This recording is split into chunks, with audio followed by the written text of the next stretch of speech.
বোলিংটা আশানুরূপ হলো না এবার। ব্যাটাররাও বের হতে পারল না ব্যর্থতার আবর্ত থেকে। অস্ট্রেলিয়া সফরের সমাপ্তিটা তাই মনের মতো হলো না বাংলাদেশ এইচপি দলের। টপ টি-20 সিরিজের ফাইনালে অ্যাডিলেইড স্ট্রিকার্সের কাছে হেরে শিরোপা হাতছাড়া হয়েছে আফিফ হোসেন, তানজিদ হাসানদের। ডরউইনের মারারা ওভালে শিরোপা নির্ধারণী ম্যাচে রবিবার 32 রানে হেরেছে বাংলাদেশ এইচপি।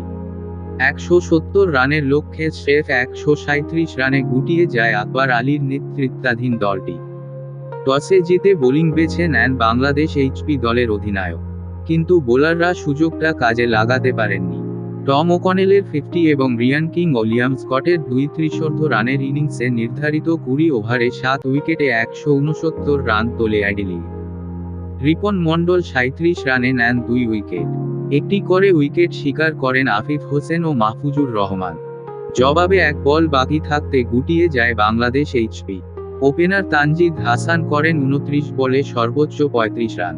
একাদশ ওভারে তানজিদ উইকেটে থাকা পর্যন্ত লড়াইয়ে ছিল বাংলাদেশ। একসময় স্কোর ছিল 2 উইকেটে 73 রান।